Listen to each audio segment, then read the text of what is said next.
చూస్ country delight, live better. ఇప్పుడే country delight app ని download చేసుకోండి. ఇవాళ కొంతమందికి 2 భార్యలు ఉంటున్నారు, 4 పిల్లలు ఉంటున్నారు, కానీ తల్లి ఒక్కతే ఉంటుందన్న. ఇన్ని సంవత్సరాలు పెంచి పోసేటువంటి తల్లికి ఇలా సొంత కొడుకును హాస్పిటల్లో చూసుకోలేని పరిస్థితి తీసుకొస్తే ఆ తల్లి ఎంత తల్లడిలాలే. నేను ఆమె చూస్తుంటే బాధ అనిపిస్తున్నది. ఇంకా తల్లికి చూపట్టకుంటే, భార్యకు చూపట్టకుంటే, కొడుకుకు చూపట్టకుంటే ఇంకెవరు చూపెడతారు? దీని వెనుక జరిగిన తతంగం ఏంది? తల్లి డైరెక్ట్ కేసీఆర్ కొడుకు పేరు చెప్పింది. నా కొడుకు మరణము ఒక మిస్టరీ అన్నది. ఏంది అది?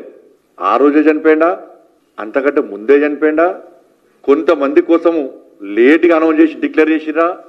దీని మీద విచారణ జరపాల్సిన అవసరం పక్కా ఉంది. హాస్పిటల్ డాక్టర్ల స్టేట్మెంట్ రికార్డ్ చేయాలి, హాస్పిటల్ యాజమాన్యం స్టేట్మెంట్ రికార్డ్ చేయాలి. మాగంటి గోపీనాథ్ గారి యొక్క తల్లి, వాళ్ళ భార్య, వాళ్ళ కొడుకు, వాళ్ళ స్టేట్మెంట్ రికార్డ్ చేయాలి. చూసండి, ఇవాళ నేను వీడియో చూసి వాళ్ళ కొడుకు, నేను అమెరికా నుంచి మా నాన్న అంత్యక్రియలో పాల్గొనడానికి వస్తే నన్ను బీఆర్ఎస్ పార్టీకి సంబంధించిన మాజీ మంత్రి ఫోన్ చేసి రావద్దని బెదిరించిండు. ఇది మామూలు స్టేట్మెంట్ కాదు. ఇది వాళ్ళ తల్లి క్లియర్ అయిపోయింది. నేను చూడడానికి పోతే, ఐసీయూలో నా కొడుకుని చూడడానికి పోతే నన్ను చూపెట్టలేదు. కేసీఆర్ కొడుకొస్తేనే వేడుకున్నా, పట్టించుకోలేదు. ఆయన ఐసీయూలో పోయి చూసొచ్చిండు. ఏం జరిగిందో తెలియదు. నేను మళ్ళీ పోయి మొత్తుకున్నా, చూపెట్టే అవకాశం ఏంటని, చూపెట్టలేదు. ఏం జరిగింది ఆడ? ఒక కన్న తల్లి ఆరోపణలు చేసినప్పుడు అందరి మనసు కరిగింది. ఇవాళ తెలంగాణ రాష్ట్రం మొత్తం ప్రతి ఒక్కరు బాధపడుతున్నారు, కానీ తెలంగాణ రాష్ట్ర ముఖ్యమంత్రి గుండె మాత్రం కరుగుతలేదు.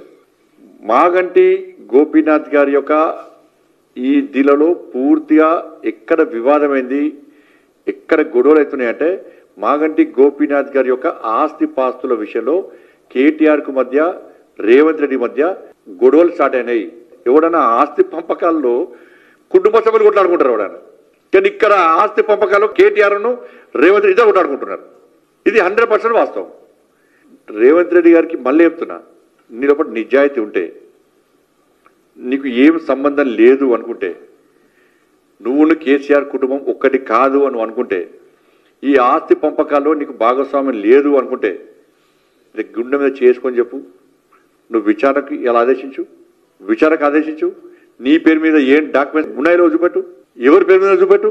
వాళ్ళ భార్య పేరు మీదకి అయినాయా, వాళ్ళ తల్లి పేరు మీదకి అయినాయా, లీగల్గా అయినాయా, ఇల్లీగల్గా అయినాయా, ఇంకెవరి పేరు మీద అయినాయా? ఏం జరిగింది? నువ్వు ఎందుకు స్పందిస్తావు?